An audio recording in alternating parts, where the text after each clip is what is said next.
শোনা যাচ্ছে না সম্ভবত। আসসালামু আলাইকুম, আমি রাকিব হাসান, খুলনা 24.com থেকে স্বাগত। ভবিষ্যৎ বাংলাদেশ সেই শিরোনামে আমরা শুরু করতে যাচ্ছি আমাদের আজকের বিষয়বস্তু নিয়ে।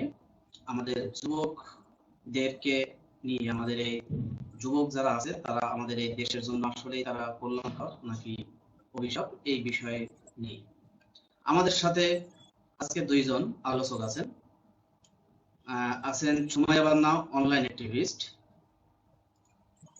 এবং আরো আছেন মিরাজ হোসেন, যুব প্রতিনিধি, বৈষম্য বিরোধী ছাত্র আন্দোলন। স্বাগতম আপনাদেরকে আমাদের সাথে যুক্ত হওয়ার জন্য। আপনাকে ধন্যবাদ।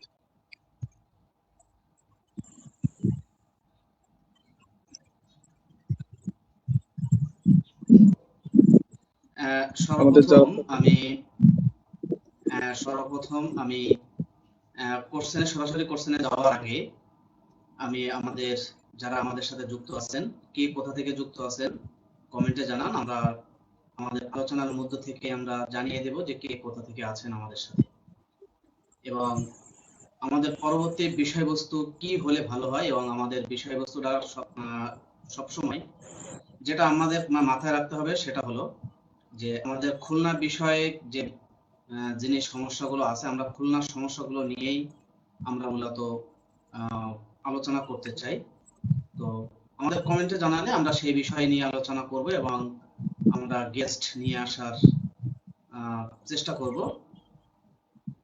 ধন্যবাদ সবাইকে। আমরা সরাসরি যাচ্ছি কোশ্চেনে। আমি প্রথম কোশ্চেন হলো যে আমাদের যে যুব সমাজ যেটি আছে, এই যে যুব সমাজ, আজকে যুব সমাজ কি আসলে কি অলস নাকি আসলে এরা সিরিয়াস না, এই বিষয়ে আমি প্রথম শুনতে চাই মোহাম্মদ মিরাজ হোসেন ভাই আপনার কাছ থেকে।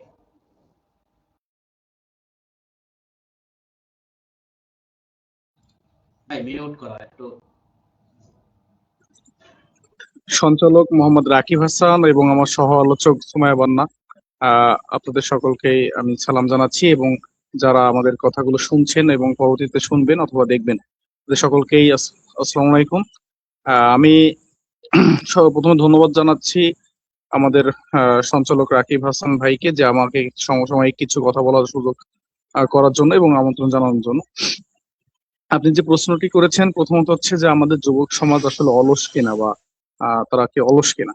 আসলে ব্যাপারটি হচ্ছে আমরা যেটা দেখতে পাই যে আসলে আহ বর্তমান আমরা এই কথাটি খুব প্রচলিত ছিল 2022 বা 23-এর সময় আমাদের বাংলাদেশের প্রেক্ষাপট অনুযায়ী যদি কথাটি বলি, সবসময় বেশিরভাগ বলা হতো যে এই জেনারেশনটা খুবই গেমিং জেনারেশন, বা এরা শুধু গেম খেলতে পছন্দ করে, বা খুব অলস, কাজকর্ম বা এরকম ইত্যাদি পারে না, এরকম একটা।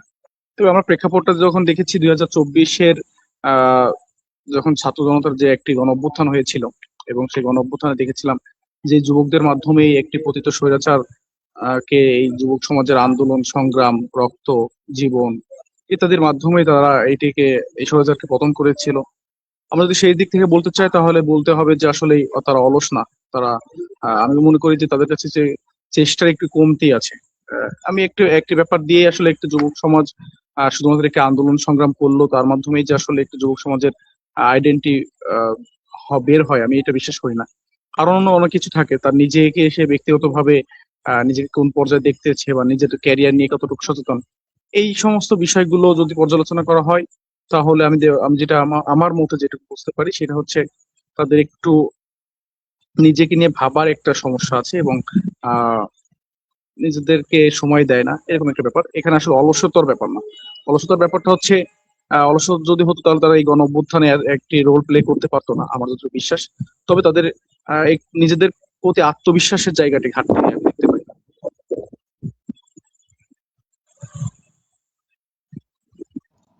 ধন্যবাদ মোহাম্মদ মিরাজ হোসেন।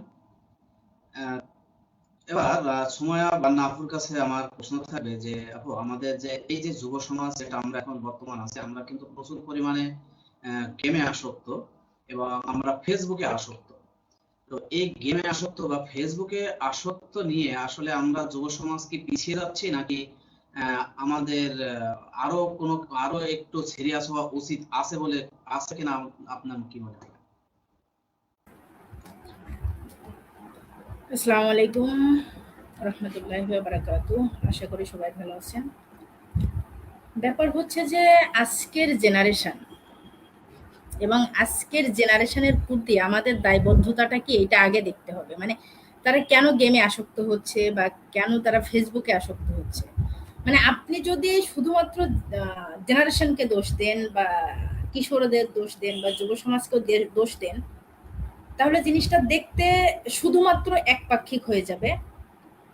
আপনাকে দেখতে হবে যে আমার দায়বদ্ধতাটা আছে কিনা বা আমি তাদেরকে কি দিচ্ছি।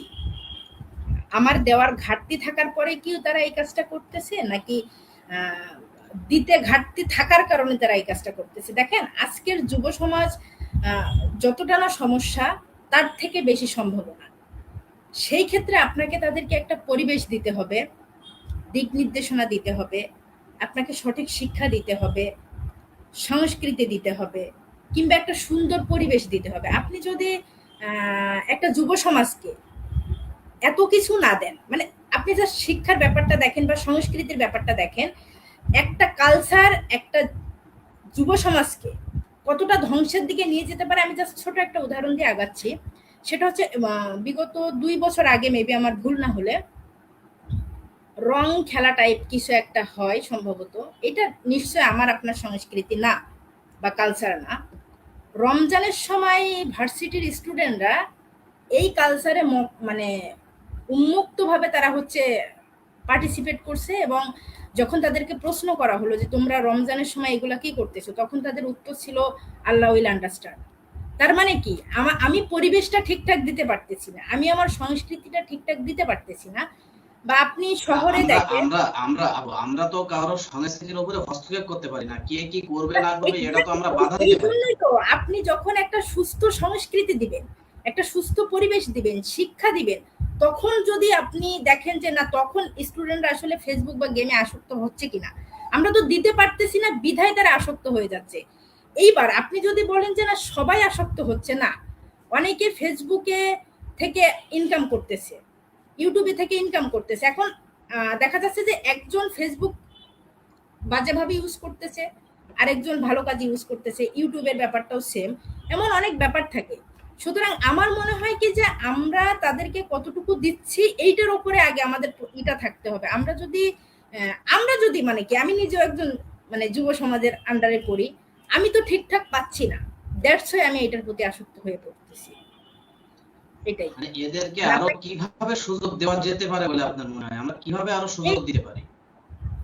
এটা তো অনেকটা পুরোপুরি রাষ্ট্রের উপর ডিপেন্ডেন্ট। এখন আপনি মনে করেন যে খুলনা শহরে আপনার একটা খেলার বা বাচ্চাদের একটা বিনোদনের একটা সুস্থ ধারার একটা মানে চলার মতো একটা জায়গা আপনি দেখাতে পারবেন না মনে হয় সহজে।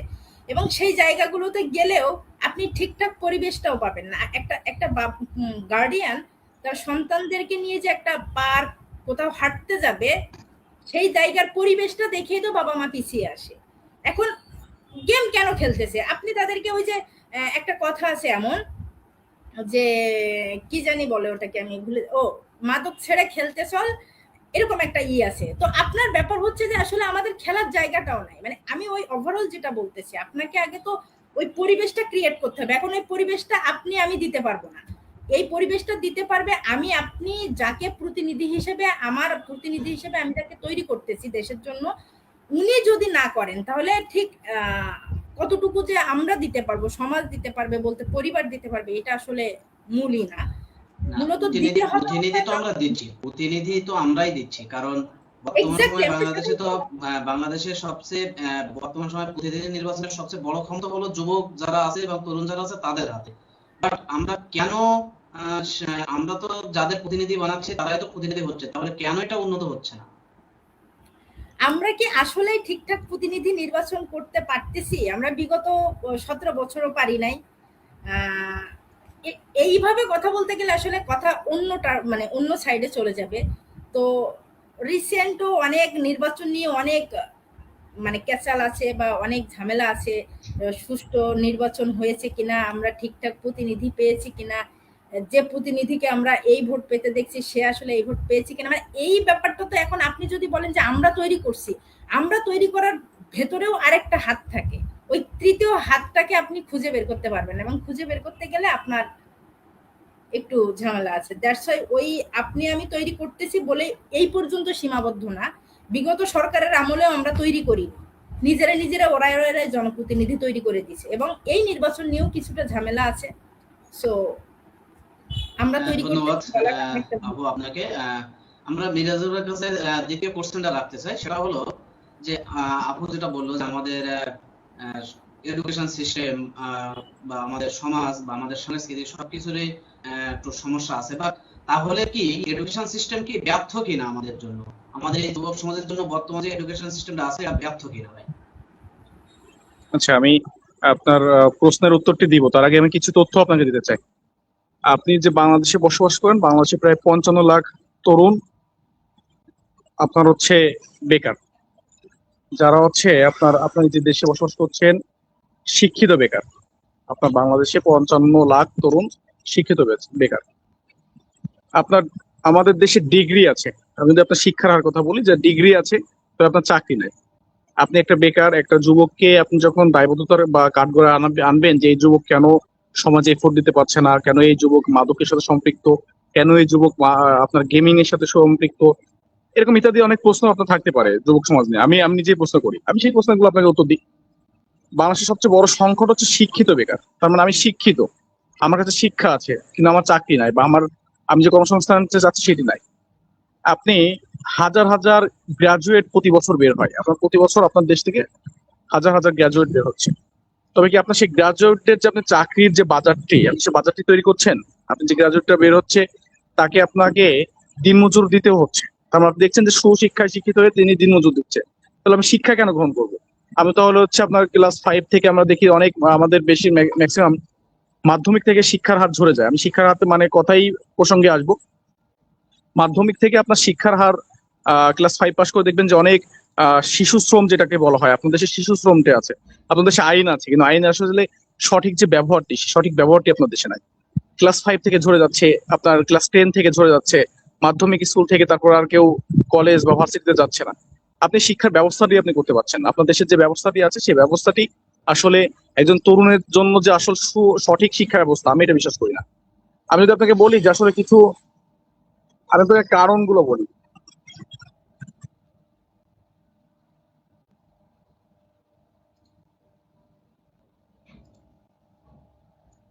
মিউটটা একটু কি করবো মিরাজ ভাই?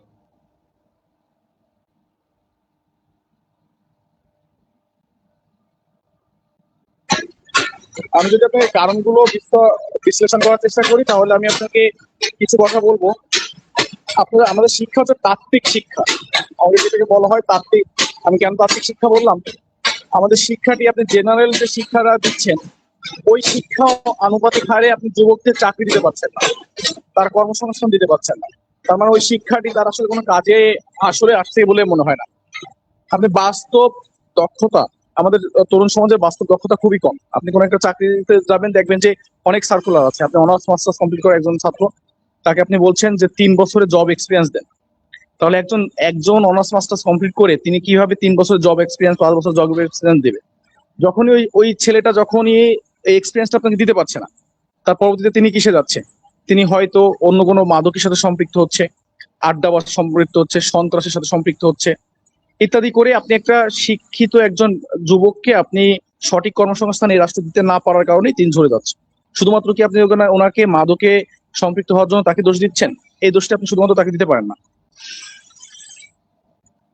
তার একটি বড় কারণ আমি আপনাকে যদি বলি যে চাকরির বাজারে যে চাহিদা, আপনার চাহিদা অনেক আছে, মানে চাহিদা, চাকরি বাজারে চাহিদা যদি আছে, আপনি যদি দেখেন শিক্ষা খাতের কথা, আমি শিক্ষা খাতে আপনি যে প্রশ্নটি করেছেন, আমি আপনাকে শিক্ষা খাতে সেই প্রশ্নটির উত্তর দিব। আমাদের শিক্ষা খাতে বর্তমান যে শিক্ষা খাত আছে, সেই শিক্ষা খাতগুলো আপনি দেখবেন যে আমরা অনার্স মাস্টার্স কমপ্লিট করছি, মাস্টার্স কমপ্লিট করার পর আমার দক্ষতা নাই, আমার শুধু সার্টিফিকেটটি থাকছে।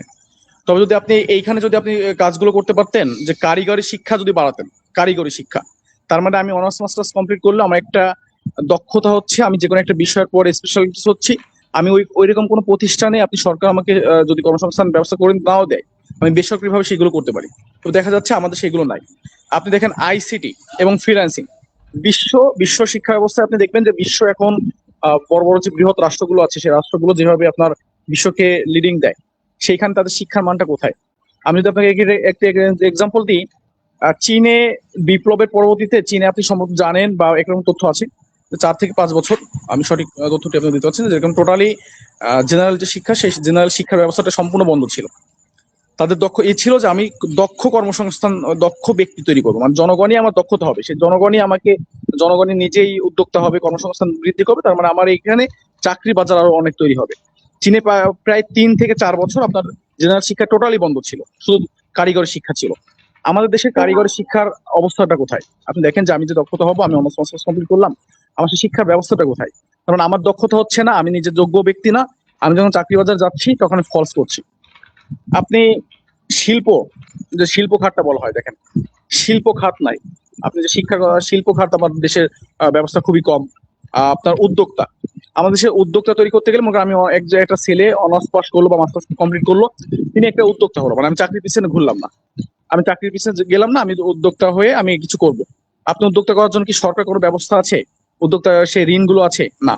আপনি বলতেন যে হ্যাঁ, নামমাত্র অনেক অনেক কথা বলতে পারে, কিন্তু সেরকম কোন একজন শিক্ষার্থীকে, তাকে যে কোনো একটা ব্যবসা করার জন্য তার কাছে প্ল্যান আছে, যে আমি এই ধরনের প্ল্যান করতে পারি, আমি বাজারে আমি একটা আইটি সেন্টার করব, আমি একটি অ্যাগ্রো ফার্ম করবো, যেগুলো কৃষি ভিত্তিক। আপনি বাংলাদেশকে কৃষি ভিত্তিক বলেন, কৃষি মিরাজ ভিত্তিক ভাই, বলা হয়। এই জি জি। জিনিসগুলো যদি কখনো বা আমাদের যুব সমাজ যদি করতে চায়, তাহলে তো তাকে তো জানা লাগবে, বাট আমরা সেই জিনিসটা কি আমরা আয়ত্ত করতে পারছি কিনা, আমাদের যুব সমাজটা সেই আয়ত্তটা করছে কিনা। হ্যাঁ, আমি আমাদের তো আমি আমি ওই শুধুমাত্র শিক্ষা ব্যবস্থা বলি, আমি যে আমাদের তো শুধু শিক্ষা ব্যবস্থাটা তো দোষ দিয়ে লাভ নেই, শিক্ষা ব্যবস্থা ছাড়াও তো এখন আমাদের হাতে ফোন আছে, আমরা ইন্টারনেট ঘটিয়ে এখন অনলাইনে এমন কোনো জিনিস নাই যেটা আমরা শিখতে পারি না। বিশেষ করে জি, আমরা যদি ইউটিউবে সার্চ দিয়ে সবকিছু শিখতে পারি, তাহলে কেন আমাদের এই যুব সমাজ, যুবকরা কেন শিখতেছে না? আমি আপনার প্রশ্নটি এখানে একটু দ্বিমত পোষণ করি। ব্যাপারটা হচ্ছে, আপনি দেখবেন যে অনলাইনের মাধ্যমে অনেক নিউজ আসে, স্ক্যাম নিউজ গুলো আছে, যে কেউ 6 মাসে, প্রতি মাসে 4 থেকে 5 লক্ষ টাকা ইনকাম, একটা একটা অ্যাগ্রো ফার্ম করে, গরুর ফার্ম করে। এরকম অনলাইন থেকে যে আপনি শিখবেন, অনলাইনে সেই শিক্ষার প্রতিষ্ঠানগুলো আসলে বিশ্বস্ত আছে কিনা, আমার এটা প্রশ্ন আছে। আমি যদি আপনার খুলনাতে সাতক্ষীরাতে একটি নিউজ দিই, যে সাতক্ষীরা একটি ভাই বিদেশ থেকে চাকরি করে আসলো, তার কাছে অনেক হিউজ কিছু টাকা ছিল, কিন্তু তিনি যে কি করবেন বা কোন ব্যবসা করবেন ইত্যাদি তিনি খুঁজে পাচ্ছিলেন না। তিনি একটি গরুর ফার্ম করেছিলেন।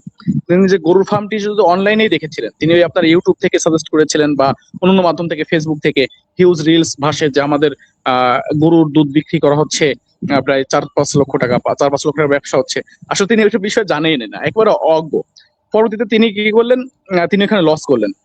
আপনাকে যদি বলা হয় মাগুরাতে, আপনার পাশের জেলা মাগুরাতে একজন মাছের চাষ করলেন। আপনার কিছু মাছ আছে যেগুলো মিষ্টি পানির মাছ, সেগুলোকে আপনি যদি নোনা পানিতে করেন, যেমন সাতক্ষীরা বলেন, আমাদের কয়রা, পাইকগাছা, দাকু, বটিঘাট, এই সমস্ত জায়গায় আপনার এগুলো হবে না। এগুলো শুধু অনলাইন ভিত্তিক করলে হয় না, এগুলো আপনার রাষ্ট্রতে, আমি যেটা বলি যে শিক্ষা ব্যবস্থায় আপনাকে ঢোকাতে হবে, কারিগরি শিক্ষাটা আপনার রাষ্ট্রভাবে ঢোকাতে হবে। মানে আপনার রাষ্ট্রই আপনাকে নির্ধারণ করবে। আপনি কারিগরি, আমাদের যুব উন্নয়ন বোর্ড আছে, আপনি খুলনাতে দেখবেন যে খুলনাতে সোনারগাঁর পাশে একটি যুব উন্নয়ন বোর্ড আছে। এখানে অনেকগুলো আপনার অনলাইন কোর্স করানো হয়, আপনার এই যে ট্রেনিং করা হয় কৃষির পর ইত্যাদি। আপনি কি আমাকে বলতে পারবেন যে আসলে এইগুলো সরকার খুব বেশি কি প্রচার করে কিনা? মানে আপনি যুবকদের মাঝে পৌঁছাতে পারবেন কিনা? আপনি কতজন ব্যক্তি যারা আপনার গ্রামে থাকে, যারা আপনার এখানে দাকব, বটিয়া থাকে, কয়রা, পাইকগাছা থাকে, খুব মেধাবী আছে, মানে আপনার কৃষি খাত যেটা, আপনার কয়রাতে, পাইকগাছা যে মাছের চাষগুলো আছে, ওইখানের লোক কি জানছে যে আপনার আসলে এখানে যুবক উন্নয়ন বোর্ডে একটা প্রশিক্ষণ কেন্দ্র আছে, সেখান থেকে আমাদের শিক্ষানো হয়? এটা জানে না। মানে সরকারের প্রসারের খুব অভাব। সরকারই এটা করতে হবে। আপনি বেসরকারি ভাবে যেটা করবেন তার তো কোনো গ্রান্টেড থাকবে না। আপনি এখান থেকে সরকারি ভাবে করতে পারলে তিনি একটা সার্টিফিকেট পাচ্ছেন, তার মানে তিনি ওই সার্টিফিকেটটা দেখিয়ে তিনি লোন পাচ্ছেন। কিন্তু আপনি যদি ইউটিউব থেকে করেন, আপনার পুঁজি কোথায়? আপনি ইউটিউবে থেকে শিখলেন, কিন্তু ইউটিউবে তো এখানে তো আপনার কোনো রেজিস্টার পাচ্ছেন না। কিন্তু যখন আপনি যুব উন্নয়ন থেকে করবেন, আপনি যখন একটা যুব উন্নয়ন থেকে একটা সার্টিফিকেট পাচ্ছেন, ওইটা শো করে আপনি লোন করতে পারছেন। ওই লোন থেকে নিয়ে আপনি ব্যবসাটি গ্রো করতে পারছেন এবং অভিজ্ঞতাও পাচ্ছেন। তার মানে আমাদের মেন সমস্যাটি আমাদের শিক্ষা খাত এবং আমাদের রাষ্ট্র ব্যবস্থা। আপনি শিক্ষার যেটি বলছেন, আপনি দেখেন শিক্ষার, আমি যদি আপনার দ্বিমত করবেন কিনা জানি না, বিগত বছরগুলোতে আমরা দেখেছি যে খুবই অনলাইন ক্লাস, আমি এর প্রতি খুবই মানে আকৃষ্ট না। কারণ এই অনলাইন ক্লাস করে কেউ কারো স্কিল ডেভেলপটা খুব বেশি একটা হয় না। আপনি দেখবেন যে অনলাইন অনেক ক্লাস আছে, কিন্তু আসলে অনলাইন ক্লাস করে স্কিল ডেভেলপ হয় না। হাতে কলমে যেটা হয়, আপনি দেখলেন যে খুব অ্যাসাইনমেন্টের ছিল, মানে অ্যাসাইনমেন্ট দেওয়া ইত্যাদি ইত্যাদি। কিন্তু এই অ্যাসাইনমেন্ট দেওয়া, যখন আমি অ্যাসাইনমেন্ট হচ্ছে আমার পরীক্ষা, মানে আমার ক্লাসের পরীক্ষা, আমার অ্যাসাইনমেন্টটা করে দিচ্ছে আমার বড় ভাই অথবা বোন বা আমার মাস্টার শিক্ষক, তার মানে আমি কিছু শিখছি না। আপনি অ্যাসাইনমেন্টের ভিত্তিতে আপনি মার্ক দিচ্ছেন আমাকে, অ্যাসাইনমেন্ট ভিত্তিতে। আসলে অ্যাসাইনমেন্ট কে করছে? তার মানে অনলাইনে কার্যক্রমের মাধ্যমে যে আসলে খুব সমাজে ইফেক্ট হবে আমি এটা বিশ্বাস করি না। আপনাকে এখানে পড়ালেখার মানটি আরো ভালো করতে হবে। আপনি প্রাইমারি স্কুলতে যদি 20 থেকে 22 জন, আপনাদের তথ্য দিই, এক একটা প্রাইমারি স্কুলে 22 থেকে 23 জন শিক্ষক থাকে। তার মধ্যে আপনার শারীরিক শিক্ষা বোর্ড, মানে শারীরিক শিক্ষা, ইসলাম শিক্ষা, মানে আপনার যে ইসলাম শিক্ষা বা ধর্ম শিক্ষা এই থাকে, এই ধরনের যে শিক্ষার খাতগুলো থাকে, ম্যাক্সিমাম স্কুলগুলোতে আপনি এগুলো পাবেন।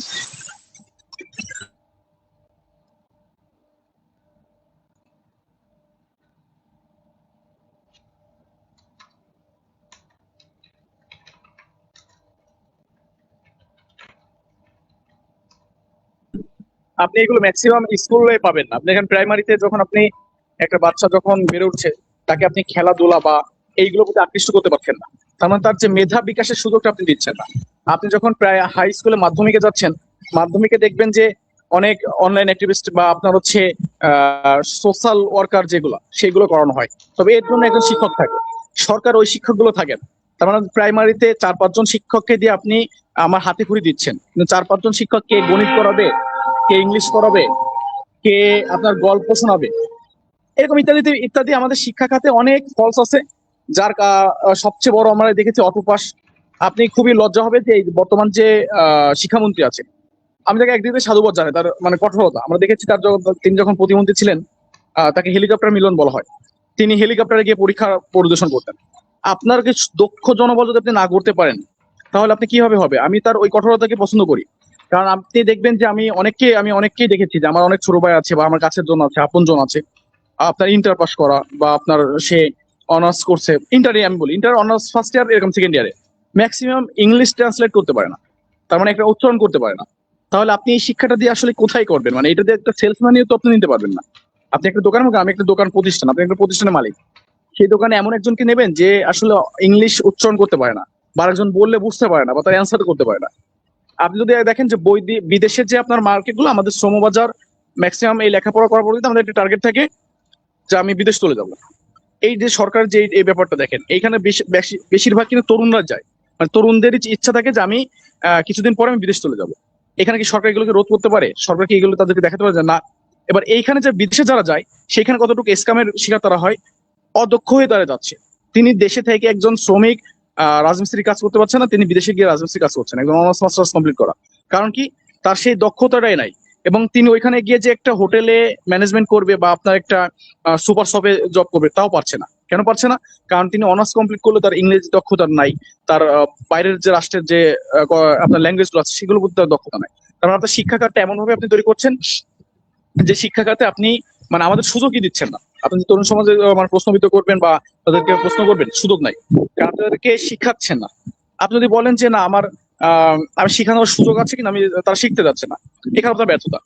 সরকারের অন্য দেশগুলো দেখবেন যে আপনি কঠোরতার দিক থেকে, আমাদের এমন ছিল যে আপনার মানে বাৎসরিক 3টা পরীক্ষা হতো, তারপর আপনার হচ্ছে মাসিক পরীক্ষা হতো। আমি যদি আমার প্রাইমারির একটা এক্সপিরিয়েন্স করি, যে আমি মানে শেয়ার করি, সেটা হচ্ছে আমি যখন প্রাইমারিতে পড়ি, আমাদের একজন শিক্ষিকা ছিলেন। তিনি আমাদের 5ম শ্রেণীতে আমাদের যখন মানে গোল্ডেন প্লাস বাড়ানোর জন্য, আমার যে আমি হাই স্কুল থেকে পড়ে আসছি, সেখান থেকে সংখ্যাটি 1-2 বছর কমে গিয়েছিল। তিনি সেটা জানতে পারে, তিনি ভাবলো যে আমি খুব বাড়াবো, মানে আমরা 32 জন ছিলাম আমার প্রাইমারিতে আমরা যখন পড়ি। তিনি 132 জনের মধ্যে 132 জনই পাস করছিল। তিনি কি করতেন, আপনার যখন হাফ টাইম হতো, তিনি তখন হাফ টাইমের সময় হচ্ছে তিনি করতেন কি, যখন টিফিনের সময় দিত, তিনি তখন আলাদা ক্লাস করাতেন স্কিল ডেভেলপ করার জন্য, আপনার সৃজনশীলতা বাড়ানোর জন্য। কিন্তু এগুলো ম্যাক্সিমাম হয়ে গেছে কি এখন কোচিং ভিত্তিক। আপনি বলেন যে আমাদের শিক্ষামন্ত্রী ঘোষণা দিয়েছে আপনি কোচিং এ বাদ দিবেন, আপনি কোচিং গুলো যে বন্ধ করবেন, আপনার তো প্রাইমারি শিক্ষক গুলো পড়াচ্ছে না 45 মিনিট বা তার যে অধিক সময় পড়াশোনার সময়টা আপনি দিচ্ছেন না, তাহলে আপনি কিভাবে বাদ দিবেন? আমাদের যুগোপযোগী আরো বেশি সিদ্ধান্ত নেওয়া উচিত। আমি এদিকে ধন্যবাদ ধন্যবাদ শিক্ষাখাতের ভাই। জন্য আলোচনা শেষে আপনারে আমরা আবার ফিরবো।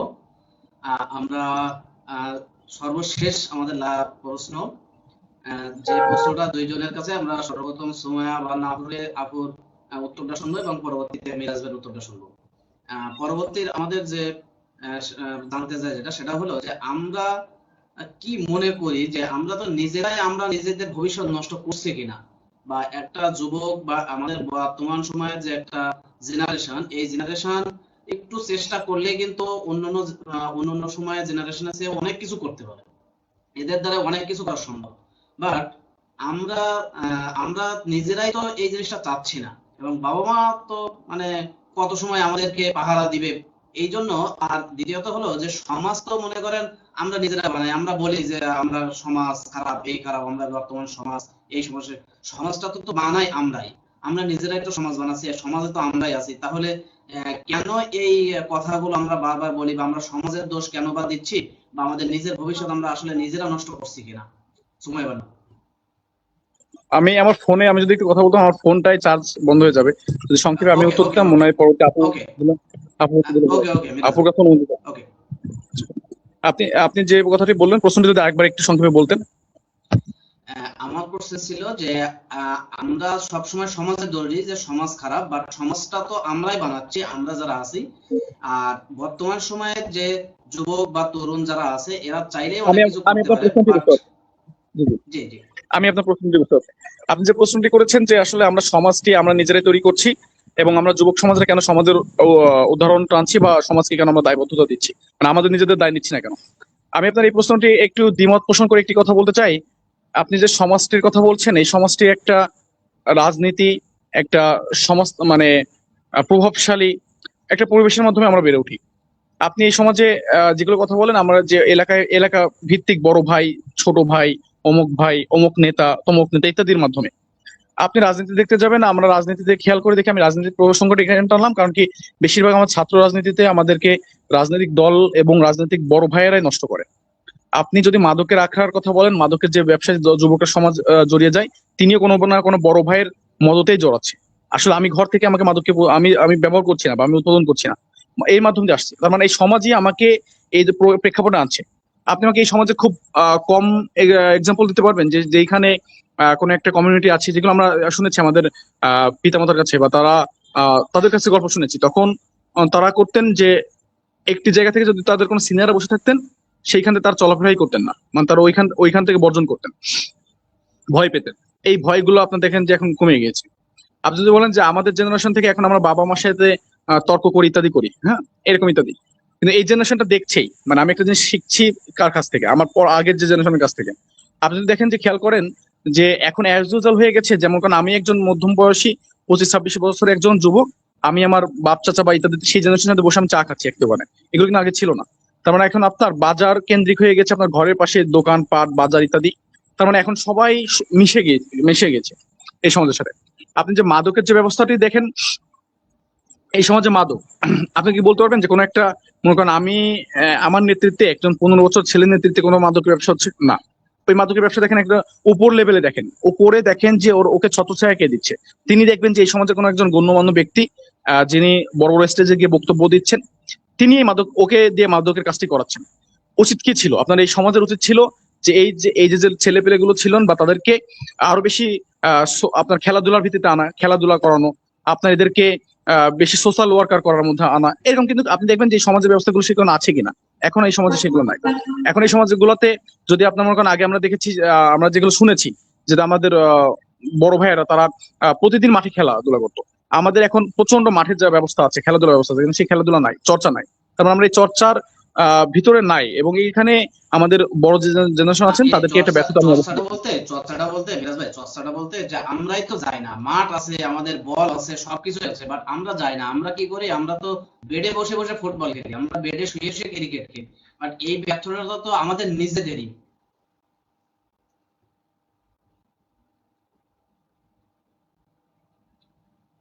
প্রিয় দর্শক শ্রোতা, মনে হয় ভাইয়ের একটু নেটওয়ার্ক সমস্যা, ভাই একটু বাইরে থাকার কারণে আমি সরাসরি সুমাইয়া বান্নার আপুর কাছে চলে যাই।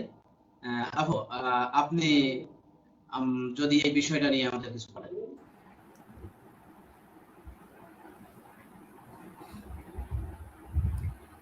দেখেন, মানে আমাদের মূল ছিল যে যুব সমাজ সম্ভাবনা নাকি সমস্যা।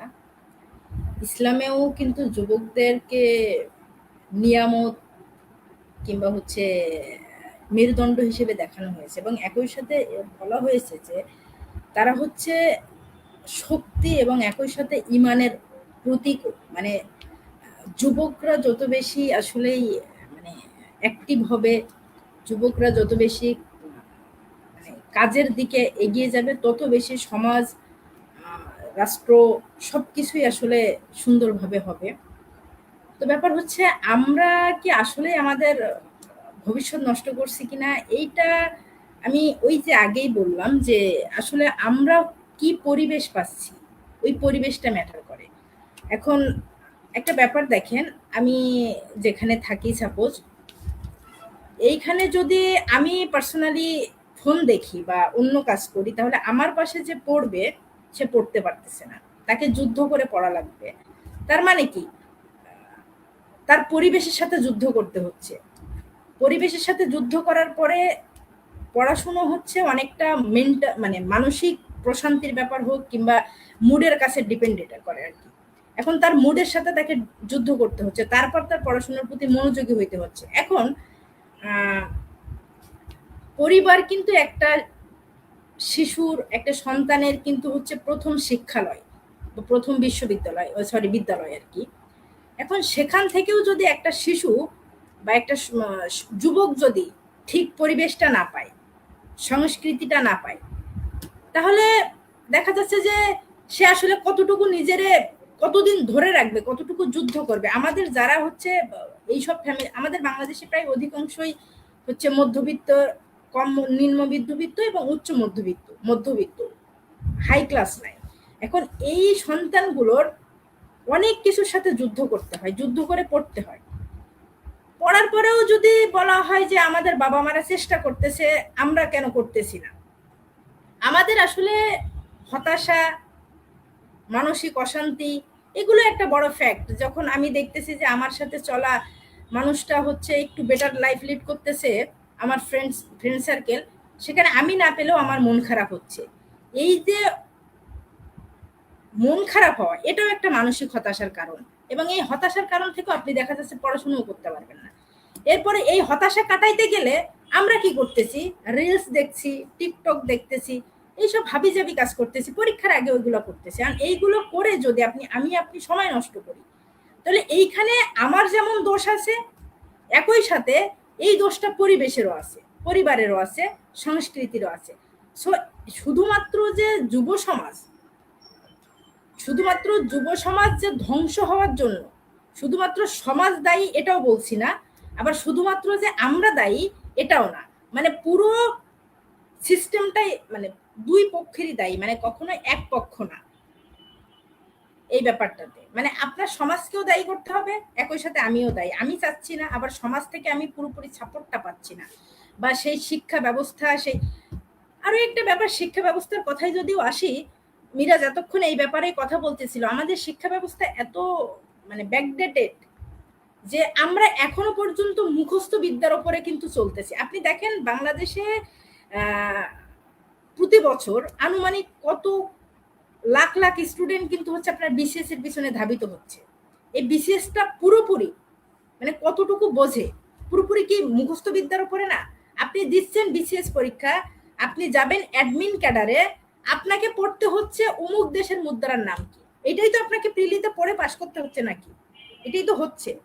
ইভেন আপনি যে সেক্টরেই যান, যে ক্যাডারেই যান, শিক্ষা ক্যাডার বলেন, অ্যাডমিন ক্যাডার বলেন, প্রশাসনিক ক্যাডার বলেন, আপনাকে ওই টপিকস টাইপ কোনো নাই। পরবর্তীতে সেটা লিখিত সে সময় হয়তো হবে, কিন্তু তার আগে যে ব্যাপারটা হচ্ছে সেটা হচ্ছে কি আপনার মুখস্থ বিদ্যার উপরে।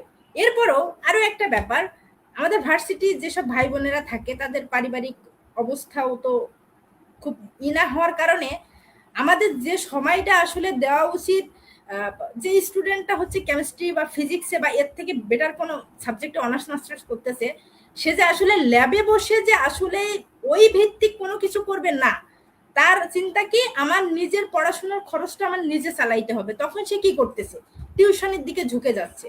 টিউশনি করতে যাওয়ার কারণে দেখেন সে আসলে লেখাপড়া থেকে অনেকখানি পিছায় আসতেছে। মানে তার যে কাজ, মানে একটা মেডিকেল পড়া একটা স্টুডেন্ট বিসিএস দিয়ে প্রশাসনিক ক্যাডারে চলে যাচ্ছে, ইঞ্জিনিয়ার পড়া একটা স্টুডেন্ট বিসিএস দিয়ে অ্যাডমিন ক্যাডারে চলে যাচ্ছে। তাহলে এই যে জনগণের এত এত টাকা পয়সা রাষ্ট্র এই যে এদেরকে ভর্তুকি দিয়ে যে পড়াচ্ছে আমার আপনার 14 গোষ্ঠীর টাকা দিয়ে, এরা তার কি ফিডব্যাকটা আমাদের দিচ্ছে না কেন?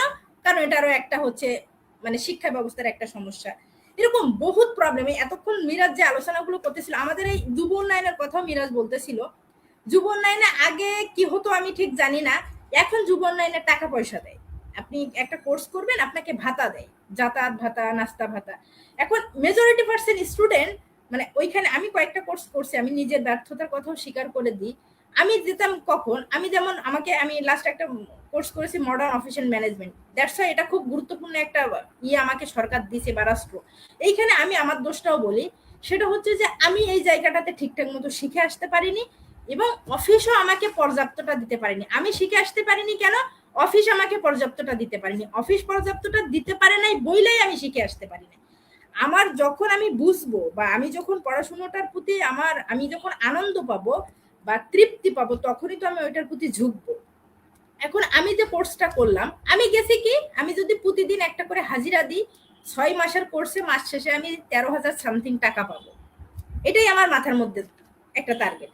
এখন অনেক স্টুডেন্ট ভাবে আমি তো অনার্স করতেছি, ফ্রি বসে থাকি, যাই 1 ঘন্টার ক্লাসে যাব, একটু প্রেজেন্টটা দিয়ে চলে আসি, আমি মাস শেষে এরকম টাকা পাবো। 3 মাসের কোর্স করলে আপনি 6,000 সামথিং পাচ্ছেন, তারপরে 1 মাসের কোর্স করলে আপনি 2 মাসের।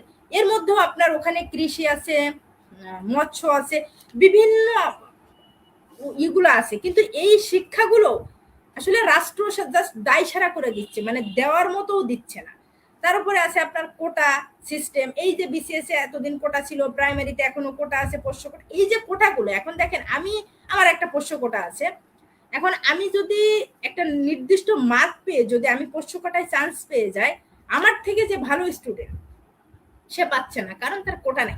সো বাংলাদেশের শিক্ষা ব্যবস্থায় অনেক ল্যাকিংস। এবং শুধু এইটা না, আপনি আরেকটা স্টুডেন্ট বলবো কি, অনেক স্টুডেন্ট আছে যারা আসলে চায় নিজেরা একটু সুন্দর করে মানে কোনো কিছু আবিষ্কারের দিকে যাবে, ইনভেনশনের দিকে। এইখানেও রাষ্ট্র তাদেরকে মানে পর্যাপ্ত হেল্প করে না। আমি এই সম্পর্কিত একটু ভালো কয়েকটা উদাহরণ দিতে পারলে ভালো হতো, আমি ভুলে গেছি। তবে জুলাই আন্দোলনে আমাদের একটা ভাই মারা গেছিলেন, আমি এটা একটু শেষ করে দিই। এক শহীদ হয়েছিলেন, উনি কিন্তু এই ধরনের কাজটা করতেন, উনি শহীদ হয়েছিলেন আর কি। তো আমাদের আপনি যে এই যে বিষয়টা বললেন যে কোনো কিছু তৈরি করা বা কোনো কিছু নিয়ে গবেষণা করা, এই বিষয়টা নিয়ে আমি একটা জিনিস যেটা আমার খুবই মনে পড়ে, সেটা হলো যে আমাদের খুলনা কৃষি অফিসে সর্বপ্রথম যে ড্রোন বানাইছিল, যে ড্রোন দিয়ে সার ছিটাই দিয়ে আসা, বাট যে কয়েকজন বানাইছিল বা যারা বানাইছিল একটাও দেশে নাই এখন বর্তমানে।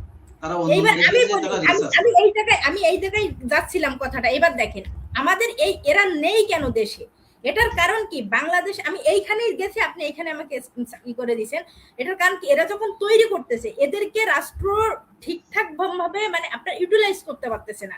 আপনার এদেরকে ঠিকঠাক মতো মানে বাংলাদেশে মনে হয় ইঞ্জিনিয়ারদের সব থেকে কপাল খারাপ। ডাক্তার হলে তো একটা চেম্বার খুলে বসে থাকতে পারে, যাই মাস শেষে দিন শেষে কিছু আসে, কিন্তু ইঞ্জিনিয়ারদের সব থেকে কপাল খারাপ। এরা চলে যায় কেন? চলে যেতে কারণ সরকার এদের ঠিকঠাক ইউটিলাইজ করতে পারতেছে না। এর পরের ব্যাপার আসে, দেখেন বাংলাদেশে সব থেকে যে জিনিসটা খুব দুর্দান্ত ভাবে চলে, আমি সংস্কৃতিটাকে বারবার কেন বলতেছি, সেটা হচ্ছে বাংলাদেশে একটা মানে একটা সুন্দর একটা কথা আছে এরকম, নাচ মেরা ময়না তুই পয়সা পাবি রে।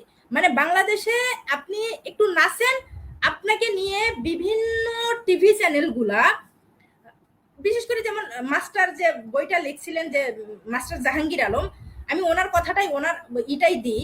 উনি একদিন আফসোস করে বলতেছিলেন এরকম যে আমি মাস্টার বই লিখে বাংলাদেশে পাবলিক ইউনিভার্সিটিতে বা বিভিন্ন চাকরির ক্ষেত্রে এনার একটা যে বইয়ের যে একটা ব্যাপার, বললো আমাকে কখনো কোনোদিন একটা টিভি চ্যানেল আমাকে ডেকে বলেনি যে মানে আমার এই ইসের গল্পটা কেউ শুনতে চায়নি।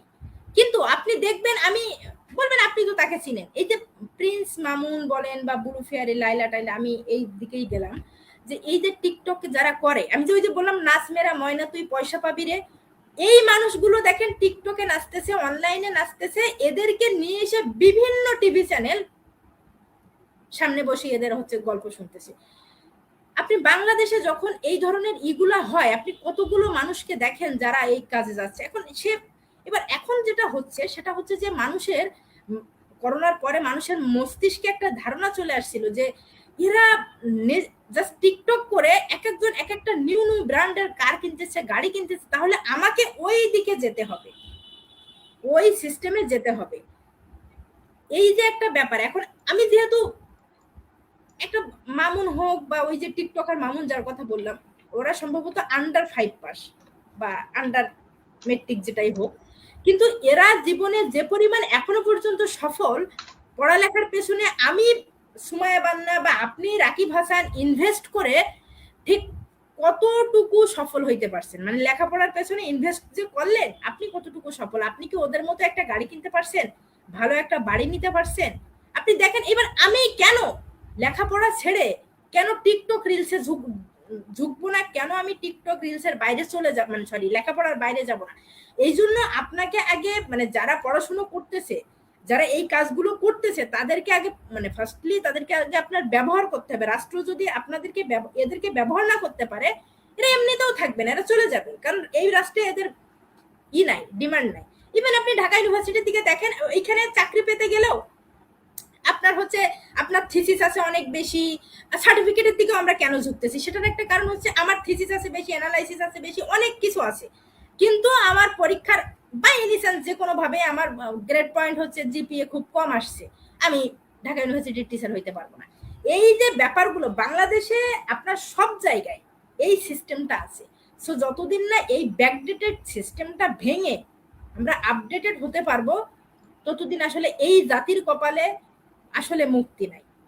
এবং আরো একটা ব্যাপার, মানে এই ব্যাপারটা আসলে বলা কতটুকু ঠিক যৌক্তিক হবে আমি জানি না, তবে আমাদের হইতে হবে কি 53 বছর আগে ঘটে যাওয়া চেতনা থেকে বের হয়ে এসে মানে সকলে মিলেমিশে যদি দেশ গড়ার একটা মানে মানসিকতা আমরা অর্জন করতে পারি, তাহলে মনে হয় বাংলাদেশ ঘুরে দাঁড়াতে পারবে। না হলে এই চেতনা বা এই ধরনের এই কোটা সিস্টেম, দলীয়করণ সিস্টেম, মামা খালু সিস্টেম, ইভেন এই জাতীয় সিস্টেমগুলো যতদিন থাকবে বা থেকে যাবে বাংলাদেশে, বাংলাদেশ আসলে কোনোদিন সম্ভবতই ঘুরে দাঁড়াবে না।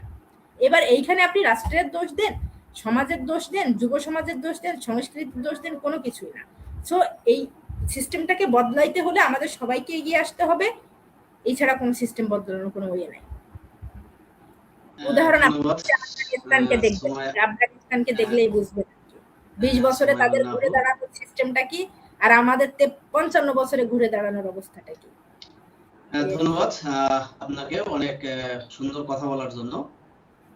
প্রিয় দর্শক শ্রোতা, আমরা অনুষ্ঠানের একদম শেষ পর্যায়ে। আজকের আলোচনায় আমরা একটা জিনিস আমরা ক্লিয়ার হলাম, সেটা হলো আমরা অন্যকে দোষ দিতে পারি, কিন্তু নিজের পরিবর্তন ছাড়া কোনো কিছুই বদলাবে না। পরিবর্তন শুরু করতে হবে আমার থেকে, আপনার থেকে। প্রিয় দর্শক শ্রোতা, আপনি যদি আমাদের সাথে আপনিও আমাদের লাইভে যুক্ত হতে পারেন। যুক্ত হতে আপনি আমাদের ফেসবুক পেজে মেসেজ দিতে পারেন, অথবা আমাদের হোয়াটসঅ্যাপ গ্রুপেও মেসেজ দিতে পারেন। এবং সর্বশেষ আপনারা আমাদের সাথে থাকেন, আমরা নানা বিষয় নিয়ে আসব এবং আমাদের খুলনার যে যে সমস্যাগুলো আছে সেই বিষয়গুলো নিয়েও আমরা আলোচনা করব ইনশাআল্লাহ। তো আমাদের পরবর্তী এপিসোড পর্যন্ত আপনারা সবাই ভালো থাকেন, সাথে থাকেন, সুস্থ থাকেন। আজ এ পর্যন্তই। আসসালামু আলাইকুম ওয়া রাহমাতুল্লাহ।